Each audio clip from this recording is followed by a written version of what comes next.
What up, folks, and welcome back to the channel today for another movie review. Zero and myself, Zero and I, because that's proper English.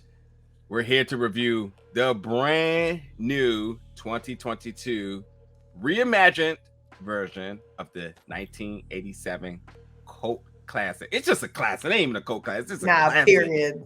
It's a classic. And Hellraiser coming to Hulu October 7th. I'm starting this review off by saying when I seen the teaser, whether it was the first look, whether it was that quick little trailer that we got, I got goosebumps because one, it's one of those type of things where it's like, I don't know if anybody asked for this, but now that we're here, I'm all for it. And like, I'm also calling my own bluff because I was scared as hell of this film when I was younger. and it took me a long time. Like there was two movies I was really scared of as a kid. One being Candyman, which I mean you all should understand that one easily. And this one being and the next one being Hellraiser, which was a movie that I had so much interest in wanting to watch, but my folks were definitely like, nah, you're not watching that. And I remember like sneaking in for a quick look, and I'm like, what the heck? Oh, nope, I'm out of here. But as I matured, I obviously had to take a look back at it, and it's very deserving of the title of it being a classic. It's fantastic. It still stands pretty damn good to this day. So like we're back here for a reimagined version of it.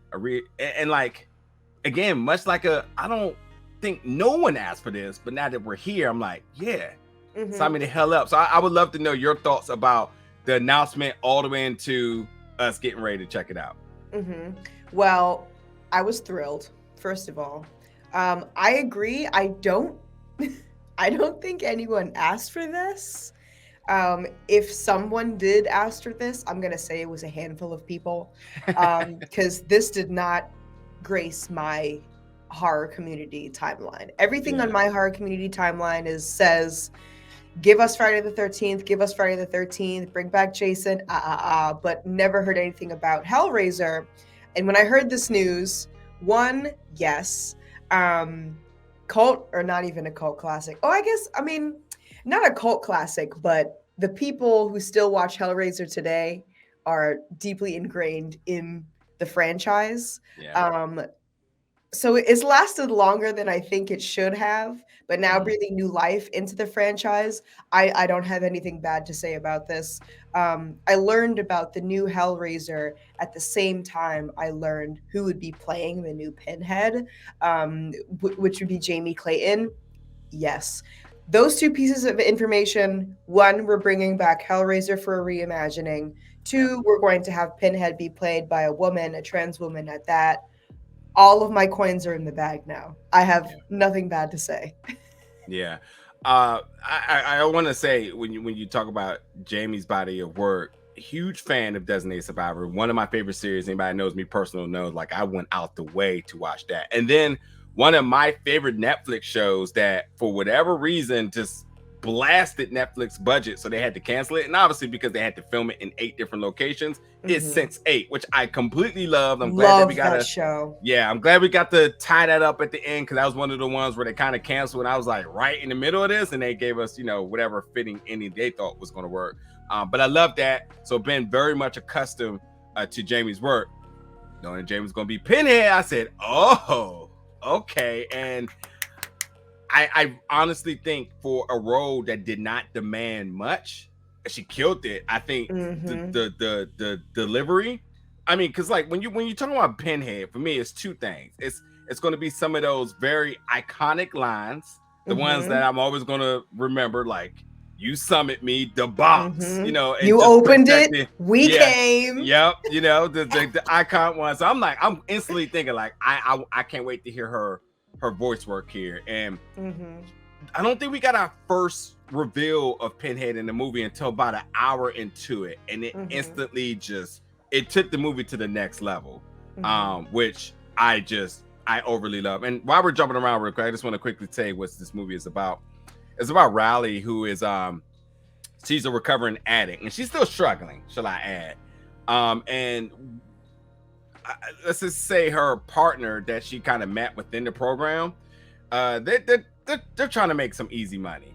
he had some info in terms of like how they could come up on something. Right. It was a site that the methods. That's what the kids call it these days. They got Yeah. methods.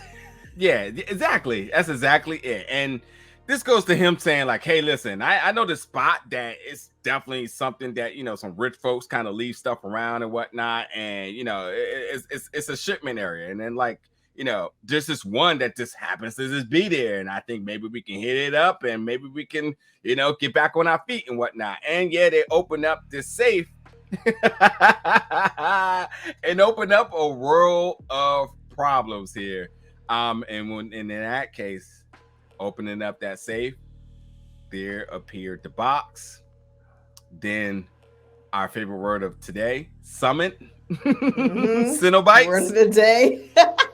And Danes just got crazy. So like it's just, you know, if you know the original story, then you know you kind of know how this all plays out, which I'll give a little bit more detail in a second. But it's definitely one of those. How would you? Yeah, because I sometimes like to bill you as the queen of subgenres.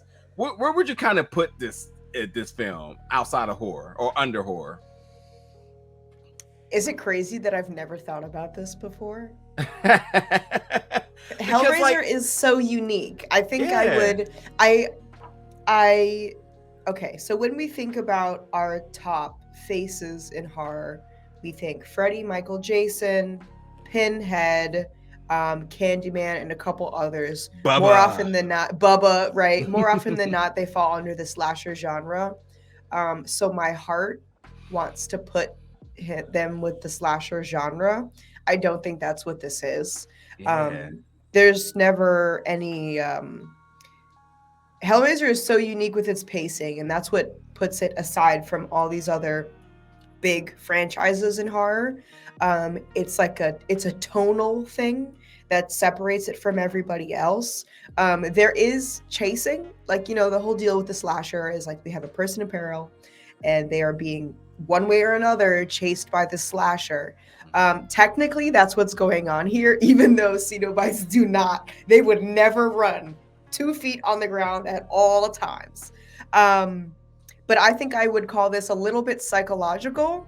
Like equal parts psychological, and then also slasher.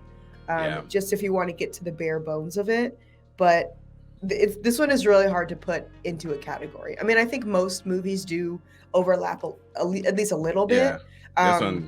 This is has a lot. Big overlap. I think we could look at this almost like a Venn diagram, like equal parts of different subgenres. But mostly what it feels like to me is suspense, psychological, and slasher, like equal parts, the three of them. And I wanted to make a comment about what you said about Jamie Clayton just killing the role in general. I mean, but a great thing about all of our slasher icons is that they don't have much to say usually. I mean, besides maybe like Freddy, who, you know, chit-chatting or whatever, but it's an aura thing. You have to correctly like bring that aura out. And with Doug Bradley, our previous Pinhead, he had that aura. You know, you see some person, and for me, this like a person like Giancarlo Esposito. You see this person, and then they just give this aura that's frightening without having to do a single thing. They can say a sentence that is comprised of like 5 words, and something about the aura and the cadence of it 5 words will tell you everything that you need to know. And I really do think that Jamie Clayton embodies that like dark kind of like looming, terrifying aura. You know, you look out your window and she's just there, you know, not menacing at all, but it's something about her presence that makes you feel very intimidated. Also a little turned on, but mostly intimidated. And that's why I think she was perfect for this role. Yeah, I'm going to switch gears just a little bit here because the fact that this, again, is a reimagined version of the 1987 classic, the differences here. Obviously, we have gender bending of Pinhead herself now, but I think there's a very other hugely drastic uniquely different change in this. And I think like the first one really embraced a lot of kink, and this one doesn't. This one feels much more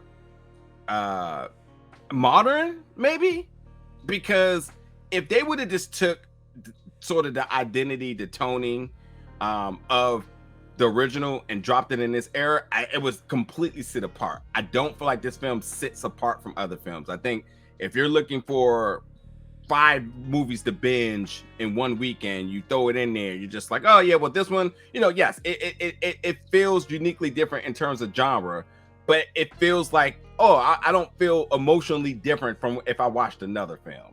If you watched the original Pinhead, I mean, that thing was all over the place. I mean, depending on what you're into, parts of it was like, oh, well, that's something I might try later. Like,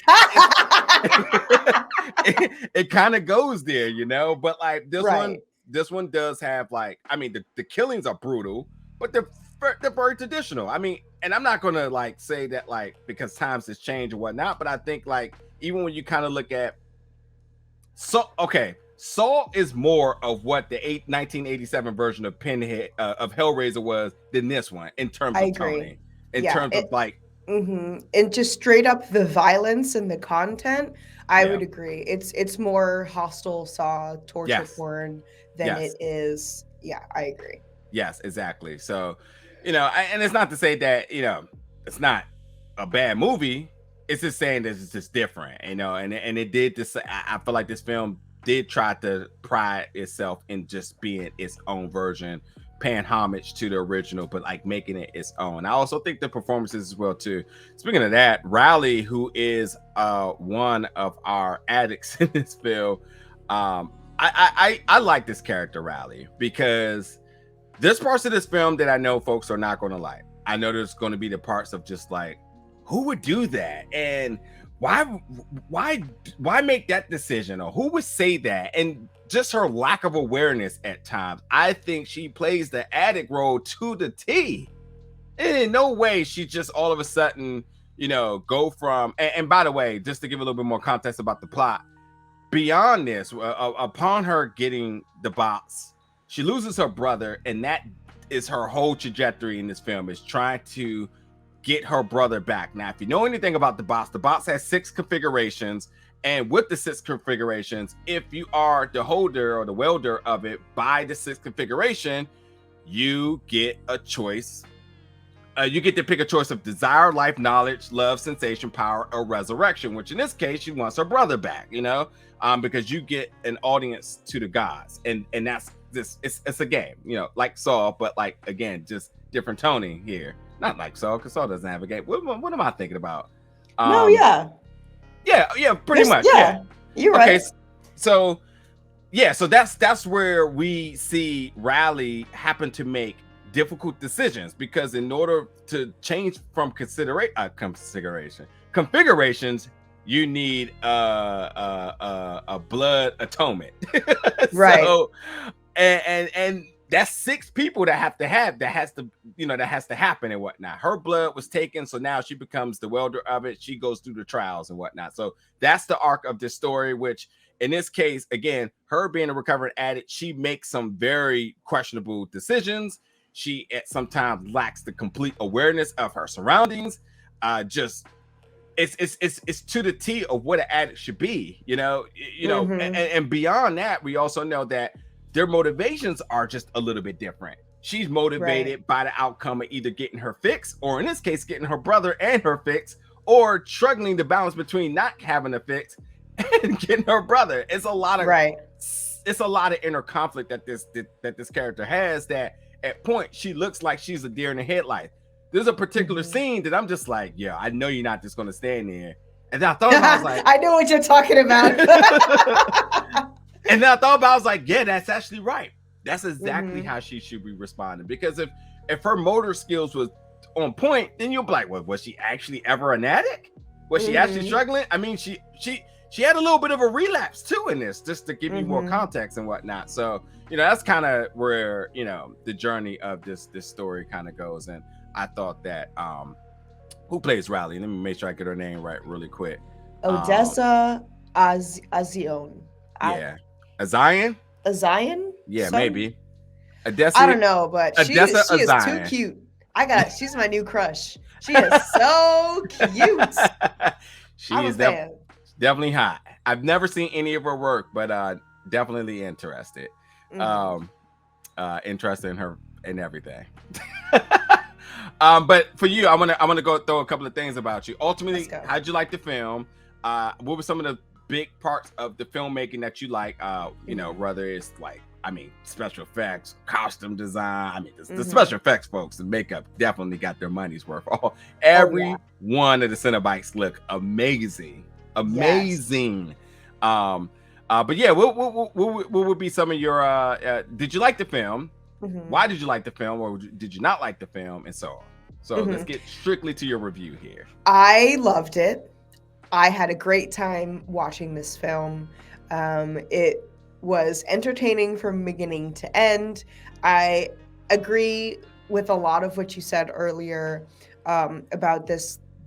This was one of my takeaway thoughts, was that this new imagining of Hellraiser is a lot safer than, I want to say, the original three Hellraisers were. Mm-hmm. Um, and I think it's safe to say this is common knowledge now that movie fans understand that Clive Barker's The Hellbound Heart, which then turned into Hellraiser, is a large analogy for sex and for consent and just general kink. I mean, look at the Cenobites. Like they're just a bunch of freaks in leather and chains. What does that tell you? Um, but it's good representation. It's necessary representation. But this new rendition was definitely a lot more safe. Um, I want to say in the dialogue and in the imagery, um, our original Pinhead, Doug Bradley, has tons of just these one-liners amongst the first three films Yeah. that really tell you without telling you what this movie is about. A waste of good suffering, everything that brings it back to the analogy here. Mm-hmm. There definitely is some erotic um, components in this new rendition, but that's really what made the originals and just the franchise in general very unique, is that its relationship to pain and pleasure, which is a very real relationship that Yeah. oftentimes we don't talk about in horror. I mean, we get really excited when Bubba's cutting through people like chainsaws, but we never ask him how he feels about it. You know what I mean? But I was a little disappointed with the lack of I guess the erotic undertones. Not to make me sound like that kind of person or anything, but like maybe I But am. it's the identity of the film, Yeah, or the it is the franchise. But I mean, identity. Yeah, yeah, it's the yeah, identity of the entire franchise, and it was there. Like, don't get me wrong, it absolutely was there, but not to the capacity that it was in the originals. yeah, Which the fans can complain about that all day. I don't think this makes this a bad film at all. In fact, I really enjoyed it. yeah. Um, One of my other first thoughts after I finished watching the movie, actually, I had this thought before I even finished the movie. Like you said earlier, we did not get our first visual of Pinhead until about an hour in. And I thought to myself, this movie is kind of going right now, and I think that the time was just over 2 hours, or maybe like just at the 2 hour mark. um and so for our brains here in 2022, that's a long time to see our main antagonist an hour into a film. But that's actually something that happens in the originals. And All right. I think why, well, Pinhead as an icon is just that, like, iconic. Everybody knows Pinhead's face. But I can say, honestly, in the horror community, Hellraiser as a movie franchise is one of the less enjoyed for like rewatch quality, because it's always this kind of long, dragging, looming story. Yeah, And it kind of embodies the torture that you're seeing on the screen, because they're gonna drag this as long as they can to add yeah, suspense, to add, honestly, like a little bit of sense of dread. Like, it's for lack of better words, right before the climax, and then they hold you there, and it's kind of painful for a while. And so our brains are like, well, it's an hour in, why haven't we seen our pinhead yet? I think they did that for a reason. I did have that thought, and then it reoccurred to me later, that I mean, this is kind of the cheap the cheap review from the horror community would say, oh, love Hellraiser, but it is a little boring sometimes because it does this long, dragging, suspenseful thing. They included that here, which I appreciated. And especially, I think that like maybe new fans, watch this movie, okay? Yeah. It's great. It's a good place to start. You don't need any background knowledge. This is a new imagining, so just dive into it. And if you like it enough, then I would suggest you explore the originals. And also don't get encouraged by this. But for the old fans who love the old movies and are watching this for the first time now, this is nothing new. The tone and pacing combo is nothing new. I did like that. Also, Cenobite design was incredible. Very, very hot. Okay, very hot. I've seen some new Cenobites that I've never seen before in the previous movies. And then we also had some fan favorites, old Cenobites come back. That was really good to see. In that teaser, we got a couple teasers. We got that short video. We got the still of Jamie Clayton that's behind Nigeria and I right now. And then we got this look at a new Cenobite, which no one has seen before, and that was awesome. But even like the newer costuming to old fan favorite Cenobites, I don't want to say the name because I don't want to give it up, because when he comes on the screen, you're going to be like, oh, there it is. But great. I love the new costuming. It feels the same, just with like a little updated twist. Honestly, it's giving Fashion Week. And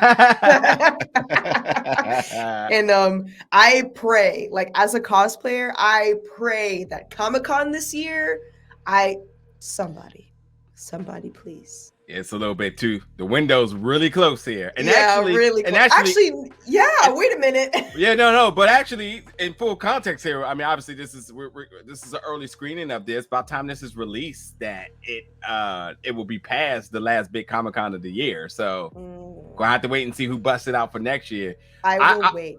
Costumes are incredible. They're gonna need some work on these because it's fantastic. And by the way, there's a little bit of a. Not an end credit, but the ending of this film leaves hope to think that they possibly want to expand here.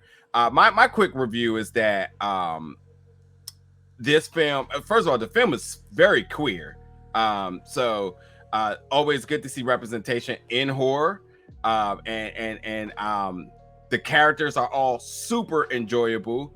Even ones who, again, and you're right, folks even having really minimum lines, people presence on the film, especially in a film like this, you start to think like, oh, well, it's only a matter of time, and how are you going to play out your death scene? And I thought that, that's acting as well. And there are some folks that really took their deaths pretty damn good, but the killings were brutal.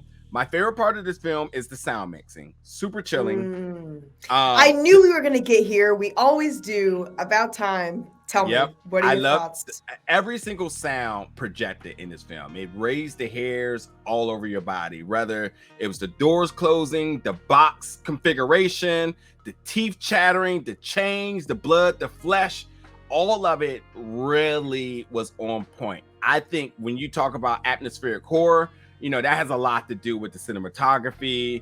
It has a lot to kind of do with the set locations. And I think sound absolutely plays a part, but I also sometimes don't think it gets enough credit. And I think that sound creates the atmospheric horror in this beyond everything else. The costume designs is there, and the sound. If it was a still picture and just sound playing, you would absolutely be frightened because it's just that good. It's chilling. Sad that this is only coming in streaming, because I think on the right sound system, which you talk about on the big screen, some of these scenes will be 20 times better just by the sound alone. Hearing the teeth chatter from a distance literally is like, holy hell, here we go. And or then the breathing of the Cenobites. Before you even see them, you just hear the static, very what's the word I'm looking for? Not sick, but like Faint. Faint. Yeah, like the faint breathing, but almost like through a straw. It's just absolutely haunting. Those are the kind of sounds that you lay in bed at night, and like maybe you might hear them, maybe you didn't hear them, but who knows? Like it's just your sister down the hall, just like having a minor asthma attack, but in your brain, like they're coming. I have summoned them.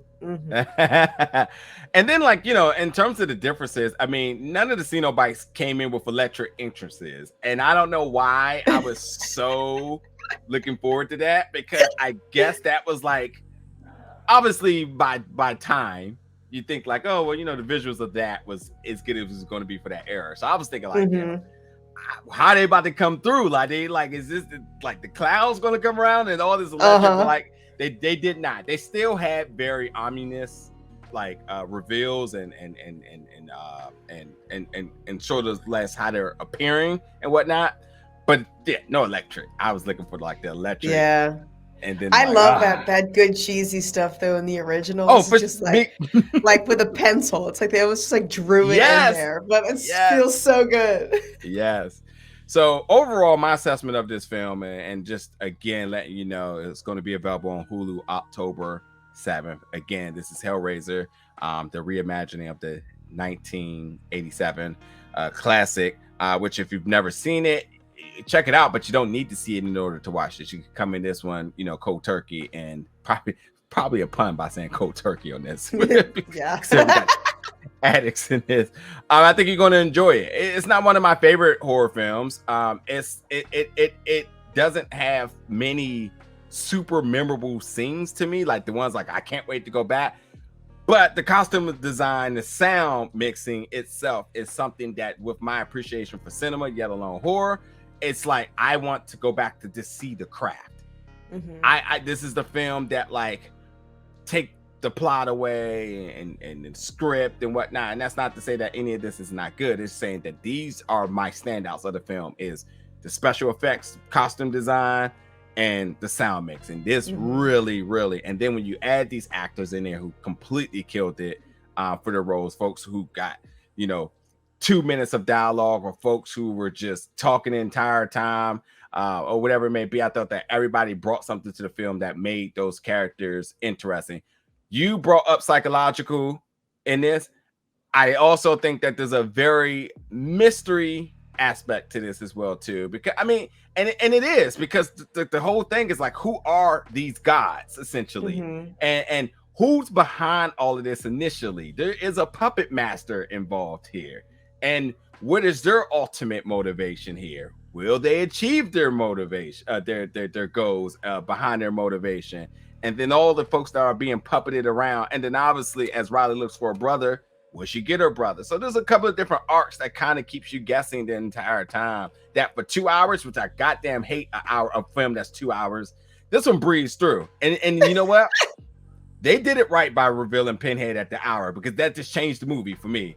That it went from like one act, and then the second act was like they put it in gear and it was time to roll. Because that first appearance just gave you that extra bit of energy that you was like, all right, here we go. It's showtime now. It's things are about to get wild, and I was just on board, and Jamie just really carried the film from beyond there. So. We have such sights to show you.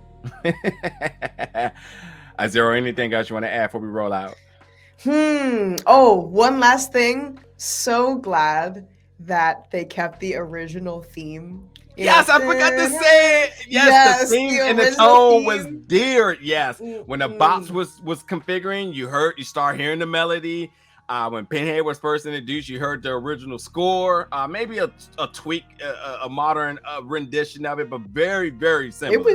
It was almost like exactly the same, and I was surprised. Usually we get like a little twist. Yeah, I don't. But they just threw that in, and I'm glad because it's iconic. Yeah.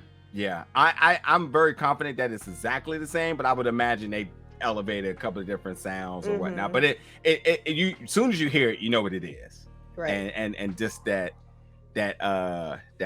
boxing noise, that little melody they played. I was like, oh boy, so here we go again. Well, now that we done our review and came, it's time for us to go. Anything else you want to add before we roll out today? Watch this movie, and if you like it or if you don't hate it, maybe consider watching the originals because they're still there. Yeah. Well, folks, check out Hellraiser on Hulu, October 7th. Jump in the comments. Let us know your thoughts about the film, some of your favorite scenes, the things you liked, the things you didn't like. Let us know all of it in the comments below. And stick around. It's spooky season, so there's a lot more horror reviews coming really, really soon. Thank y'all for tuning in.